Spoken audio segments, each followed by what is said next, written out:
The Organization for Technology Advancement of Cold Chain, OTACCWA, organized the second edition of the West Africa Cold Chain Summit and exhibition themed Unlocking Practical Cold Chain Solutions in Africa. The intended annual summit, which convened stakeholders from the agriculture and pharmaceutical sectors to discuss and highlight the importance of cold chain technology, was held at the Radisson Blue Hotel, Ikeja. Improve critical cold chain infrastructure for several pharmaceuticals, healthcare products such as vaccines and allied products that require temperature control storage, transportation, distribution, and a functional cold chain system will also enhance improved food efficiency and effective healthcare delivery. Achieving post-harvest loss reduction by and large can be distilled into three major activities, namely to help our farmers store what they produce, two, transport what they produce to places where they're required, and thirdly, to create access to markets to help sell what they produce at a fair and competitive price. The overall effect of all these activities, if well coordinated and backed up with critical resources, will lead to reduction in extreme poverty. And needless to say, all these activities to succeed will rely to a large extent on cold chain as a vertical tool for poverty reduction. We are proud of all those who put this idea together. We are proud of the hard work they have put into it. We are proud of their stubbornness, despite all the distractions and so on, they've gotten to where they have gotten to today. It's now left for all of us to work together now and make it a success for the sake of Nigeria and West Africa. One of the things that we must take away from here will be specific issues. Specific issues to be addressed. One of the ones that hits me first is the power issue. But the appeal I want to make to everybody is that if you don't have problems, your brain does not work efficiently. Power is a problem, but it puts your brain on full gear. There are many ways you can overcome this.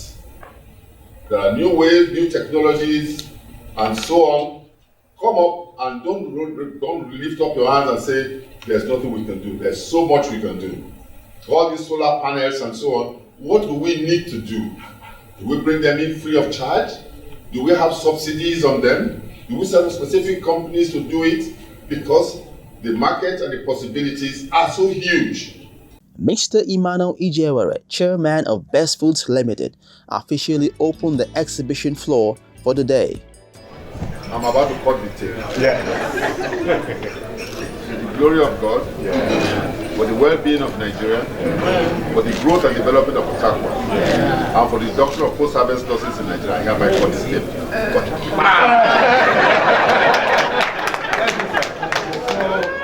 Several technology companies were on hand to showcase and provide product demonstrations of their products and services. The guy that made the presentation, and I warned them, the future of Nigeria is in your hands. Don't just stop. The time is not tomorrow, it's today. I hope you understand that.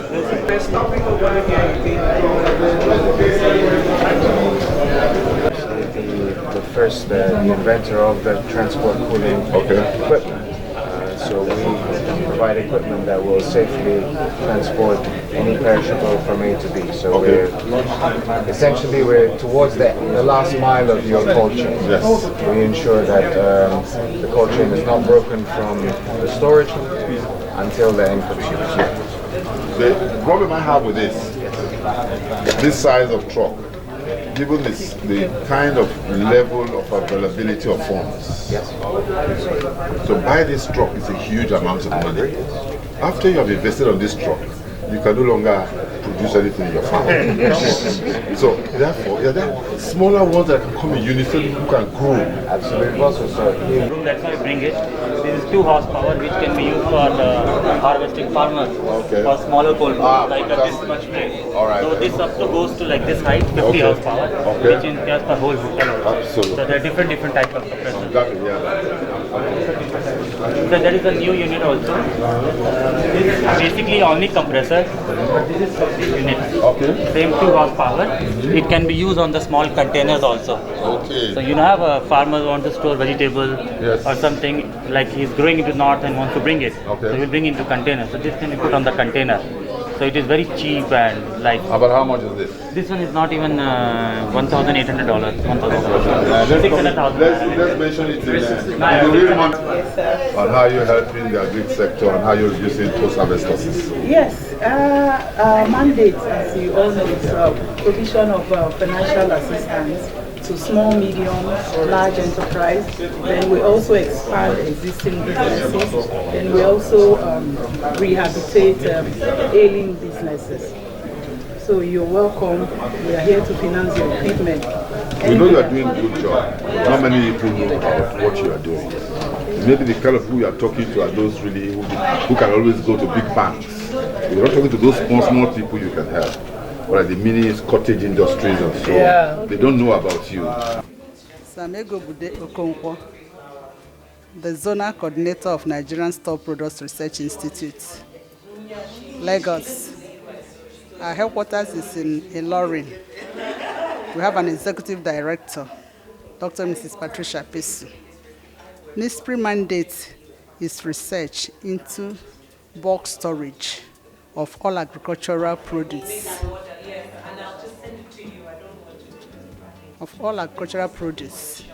In addition to studies, special studies on surveys and best of store products. With the relation to cold chain, this particular summit, we say we are into all agricultural produce. So we have the durable crops, we have the perishable crops. So the perishable crops fall into this summit mandate. And we started the evolution of cooling system in the country. So you have what we call the zero energy cooling system, the ECS. We have the tin import, the import, that's the one you have here. That's for storage of fruits and vegetables. Then we started also the issue of storage of fruits in plastic crates, reusable plastic crates. And our plastic crates are of international standard. You will notice here that you have what we call the stacking of the tomatoes so that they will not be pressed. And then at crates also, we have what we call the nestable. Nestable in the sense that it is stacked. If the tomatoes are here, it's stacked like this. No. So these are stacking. It's stacked like this, but this is when they are empty, it's nestable. So you know, as a transporter or as a marketer, you are getting a lot of space and then you are getting a lot of benefits. Then these ones are for the sturdy fruits, the hard fruits like pineapples, purples, you know, the hard fruits. So because it's deep, so this one is very good for the transportation. Sure. Welcome to the exhibition. My name is Manish Bhatia. My name is Manish Bhatia. I'm representing a company called 3T Worldwide QRA Nigeria Limited. It's a Nigerian company. We are into supply of immersion co-plant equipments and other products for cold room. We are building cold rooms from small to bigger capacities for all over Nigeria, and here we are with our products for cold rooms, which are compressors, condenser units, spare parts. We are based in both Port Harcourt and Lagos. We have a bigger warehouse in Port Harcourt where we do service of compressors, maintain generators and other equipment which can be used in cold rooms and some other companies. Yeah, we do. We have office in Lagos and Lekki. Our customer range from all the bigger plastic manufacturing companies, food chains like Domino's, KFC, Cable Ram groups. We have we supply to ShopRite also. Then we have all those. If you see all those companies who bring out frozen food like Zartek, like Syed Farms, so they have a very bigger client list for all of them. Crucial keynotes and lead presentations were delivered on the day from various speakers in line with the theme of the summit. IPS has partnered with Titan, a global company headquartered in Denmark. They have subsidiary companies in 39 countries globally, and they've developed a new concept in modular refrigeration using 6-meter and 12-meter containers, but new concepts with new thermocking technology. They have 35,000 of these units installed globally in Europe, Asia, and South America, and we've partnered with them to introduce the units into Africa. You require two things when you're trying to protect perishable products. One side is the refrigeration and cooling side, which is what we do, and there's also the insulation side, the insulated body and box panels that Jamil was talking about. In a conversion, there are many variables that have to be thought about, but both systems of the insulation and the cooling are equally important. The cooling system has to be designed specifically for the type of product that you're transporting, as well as the type of vehicle that you're using.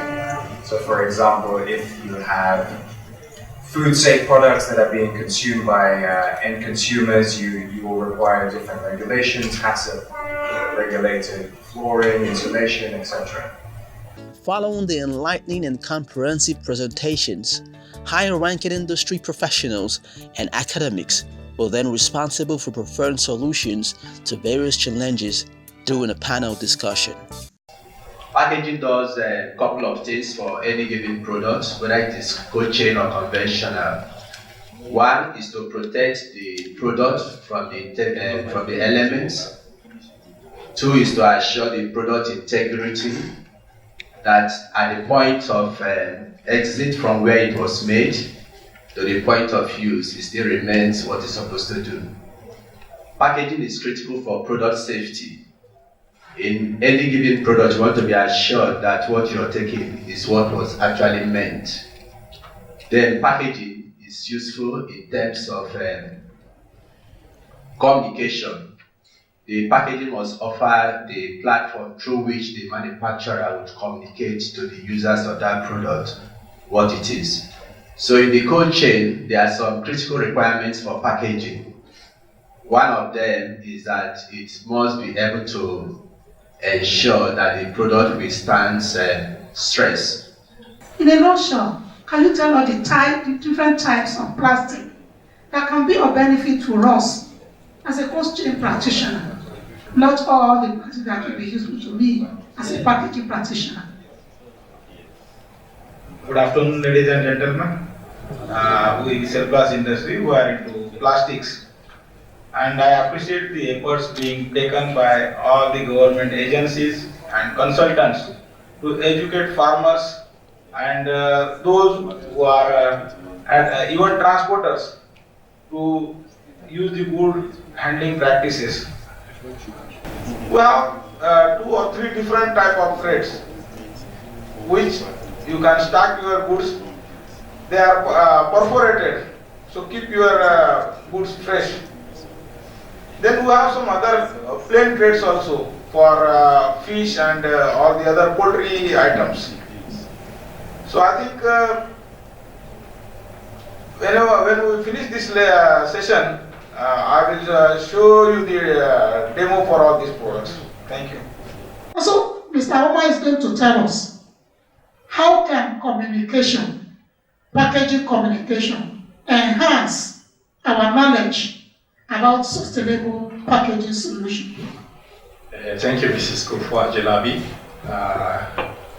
Let me quickly add a few things to my position and office so that because of the conversation, I'll be able to stress more on certain things. I also hold the position of Office of the President of African Packaging Organization, and I'm a board member of the World Packaging Organization and an Executive Director of Packaging. When we're talking about packaging, in the past there used to be very simple definition like protecting, preserving a product moving from one point to the other. In the last 8-10 years, it has been a serious conversation talking about sustainability. Sustainability has actually added to be part of definition for packaging. Because if packaging is actually not sustainable, then it has not met the requirement of packaging. I'll go further to stress what I talk about mean by sustainability. The natural resources that are actually available, it is strongly believed that if they are not properly utilized, we'll get to a point that we will have nothing remaining for the generation that is coming. And so some people have sat down and started having a serious discussion on sustainability. The resources that are available, they are minimal, and we have to manage how to use them. In the course of talking about sustainability, we came up with the 3 R's, which has to do with reuse, recycle, and reduce. If you check very well today, you see some of the packaging material you're seeing. Effort has been put in place to reduce the amount of material that are used for manufacturing them. Take a very good look at the plastic bottles you find today. They're a lot much lighter than you used to have. We then go to look at recycling. While the number of recycling plants has started bringing up today in the country, because a lot of concern about what actually happened with packaging material after they have been used or they have delivered the product inside to their consumer. But having looked at these two, most of the plastic you have today, when they reach to the point where we say they reach the end of their shelf life, either they are damaged, what actually happened, they go back into the system, and that brings us to the conversation of discussing what we call a circular economy. I will take a break. Thank you.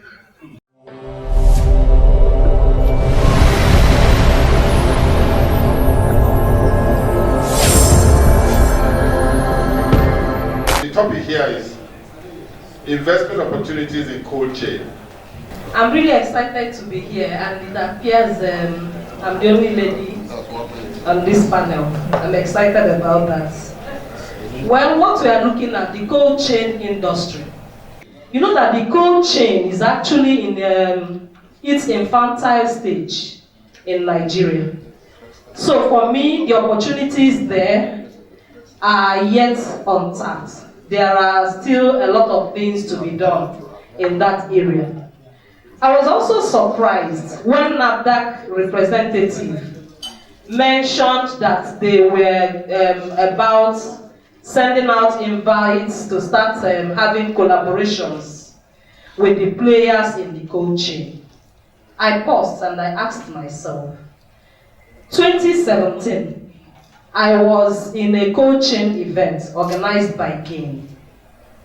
I was also part of the team that trained the identified players in the cold chain that GAIN trained on preparing a bankable business plan.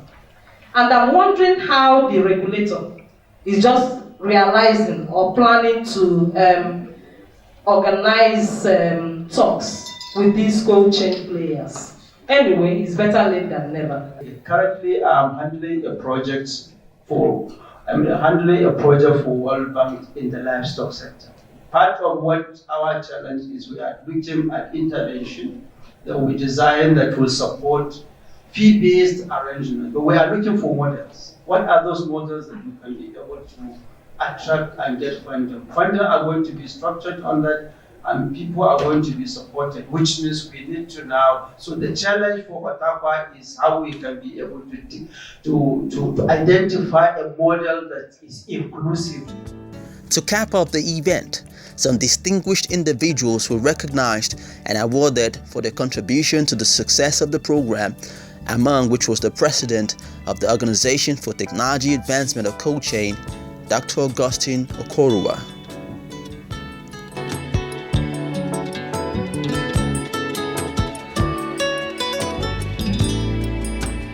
My name is Dr. Augustine Okoruwa.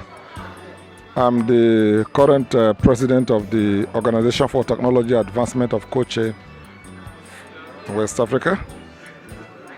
And this is our second West Africa Cold Chain Summit and Exhibition.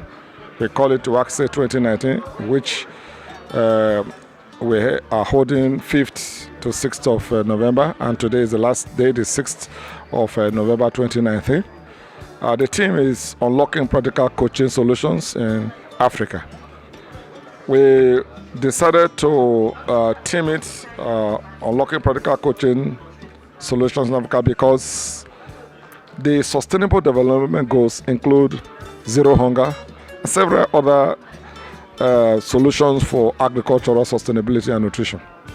So therefore, the responsibility of the coaching industry is to be an integral part of a sustainable development agenda for agriculture, for food, for nutrition, for healthcare, and the private sector.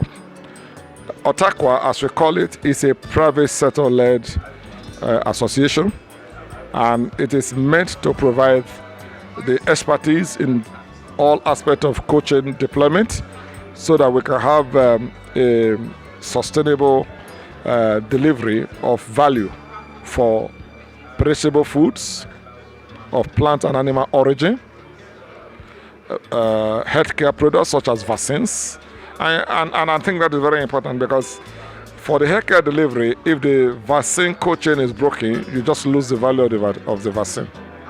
And so that's why it's important to have a functional cold chain system operational in a country end to end. And it must not be broken. And that's one of the biggest programs we have in effective healthcare delivery. Broken cold chain for vaccines.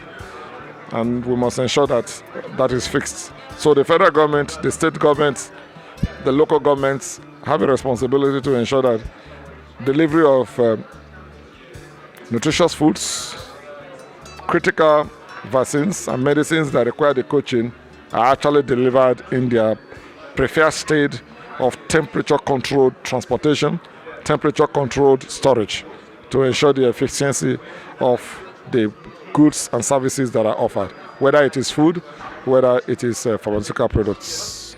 With the enormous effort of OTACCWA to the cold chain industry through the 2019 West Africa Cold Chain Summit and exhibitions, we can say the future of Nigerian agriculture and health sector is certainly bright, as there appear to be lasting solutions to post-harvest loss and healthcare delivery.